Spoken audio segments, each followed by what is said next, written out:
ويوم القيامة ترى الذين كذبوا على الله وجوههم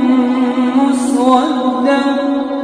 أليس في جهنم مثوى للمتكبرين وينجي الله الذين